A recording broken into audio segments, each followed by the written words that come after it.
বন্ধুরা, দিন দিন কি তোমাদের মাথা থেকে চুল পড়তেই থাকছে? আঁচড়ালেই এত এত চুল পড়ে যাচ্ছে তোমাদের মাথা দিয়ে। মাথার চুল এতটা ফাঁকা হয়ে গেছে, মাথায় খুশকি হয়েছে, মাথার মধ্যে গুড়ি গুড়ি দানা দানা উঠেছে, মাথার চুলকাচ্ছে। সেই সমস্যাগুলো কিন্তু খুব ভালোভাবে দূর হয়ে যাবে। মাথার চুল মোটা হবে, লম্বা হবে, সিল্কি হয়ে যাবে যদি ঘরোয়া এই রেমেডি তেল ব্যবহার করতে পারো। ঘরোয়া উপায়ে যদি তোমরা এই তেলটা ব্যবহার করতে পারো, তাহলে কিন্তু তোমাদের চুল এই রকম মোটা, লম্বা এবং খুব নরম হয়ে যাবে তোমাদের চুল। তো চলো সেইটা কিভাবে বানাবে তার জন্য দেখো, এই রকম আমি ছোট্ট ছোট্ট 5-6 টুকরো পেঁয়াজ নিয়ে নিয়েছি। ঠিক এরকম ছোট ছোট পেঁয়াজগুলোই তোমরা নেবে। তার সাথে দেখো 4 টুকরো কিন্তু আমি রসুন নিয়ে নিয়েছি। এই রসুন আর পেঁয়াজটা তোমরা কুটি কুটি করে কেটে নেবে। এটা অনেকে বেটে দাও, কিন্তু বেটে দেওয়ার কোনো দরকার নেই। এরকম গোটা গোটা করে তোমরা রসুনটা আর পেঁয়াজটা কেটে নিলে সবার ফার্স্ট। এইটা কেটে নিয়ে তোমরা যেটা করবে, এর মধ্যে দিয়ে দেবে 1 চামচ মেথি, 1 চামচ কালো জিরে, 3-4টে তেজপাতা, আর এখানে নিয়ে নেবে নারকেল তেল। এখানে পিওর নারকেল তেলটা তোমরা নিয়ে নেবে।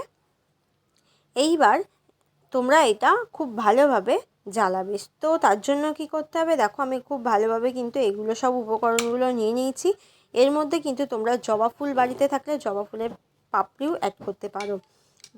এইবার আমি এখানে দেখো যে তেলটা নিয়েছিলাম, নারকেল তেল, পিওর নারকেল তেল, সেটা কিন্তু এই পাত্রটায় দিয়ে দিলাম। এর মধ্যে এবার একে একে যেই উপকরণগুলো আমি নিয়েছি সেইগুলো এবার এর মধ্যে দিয়ে দেবে। দিয়ে একটু খুব ভালোভাবে মিশিয়ে নেবে সবার ফার্স্ট কিন্তু তোমরা।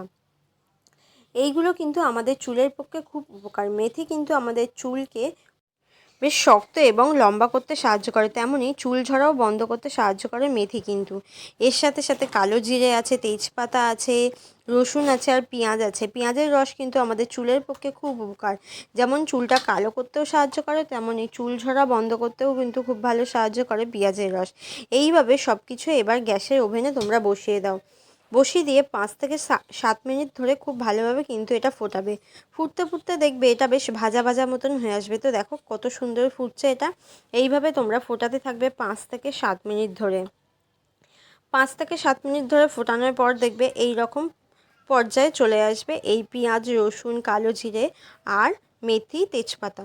এগুলো কিন্তু সব ভাজা ভাজা হয়ে এর মধ্যে যে উপকরণগুলো দিয়েছি সব কিছু ভাজা ভাজা হয়ে এর মধ্যে যে উপকারিতা আছে সেটা বেরিয়ে আসবে তেলের সাথে। এইভাবে তোমরা খুব ভালোভাবে ফুটিয়ে নেবে 5 থেকে 7 মিনিট ধরে। তারপরে গ্যাসের ওভেনটা বন্ধ করে এটা কিন্তু ঠান্ডা হওয়ার জন্য অপেক্ষা করতে হবে। ঠান্ডা হওয়ার পরে তারপরে তোমরা একটা কাঁচের বয়ামে ভরে রাখতে পারো। তো দেখো এইভাবে একটা ছাঁকনির সাহায্যে ঠান্ডা হয়ে গেলে ছেঁকে নাও। এই তেলটা কিন্তু তোমরা সপ্তাহে 3 দিন রাত্রে ইউজ করো। রাত্রে ইউজ করে সকালবেলা উঠে মাথাটা ধুয়ে নাও। তাহলে বুঝতে পারবে এটা যদি টানা 2 মাস তোমরা ইউজ করতে পারো, তোমাদের মাথায় চুল যেমন লম্বা হবে, চুল ঝরা বন্ধ হয়ে যাবে, মাথায় খুশকির সমস্যা যদি থেকে থাকে সেটাও কিন্তু দূর হয়ে যাবে। এইভাবে যদি তোমরা সপ্তাহে 3 দিন আর 2 মাস ইউজ করতে পারো। তো দেখো এইভাবে আমি চিপে চিপে পুরো তেলটা বের করে নিয়েছি। তারপরে একটা পাত্রে তেলটা রেখে দেবে। এইভাবে রেখে দিলে এটা নষ্ট হয়ে যাবে। এইবার পুরো পরিষ্কার, জল যাতে না থাকে সেই পাত্রটা, এটা কাঁচের বয়ম হলে খুবই ভালো হয়, নইলে একটা এরকম প্লাস্টিকের বোতলে তোমরা তেলটা ভরে নেবে। তো বন্ধুরা, ভিডিওটা এটা ছিল। ভিডিও যদি ভালো লাগে তাহলে অবশ্যই লাইক, কমেন্ট, শেয়ার ও একটা সাবস্ক্রাইব করে আমার পাশে থেকো। এরকম আরও নতুন নতুন ভিডিও নিয়ে চলে আসছি। ততক্ষণ তোমরা ভালো থেকো, সুস্থ থেকো, আর আমার নেক্সট ভিডিওর জন্য অপেক্ষা করো। তো বাই বন্ধুরা।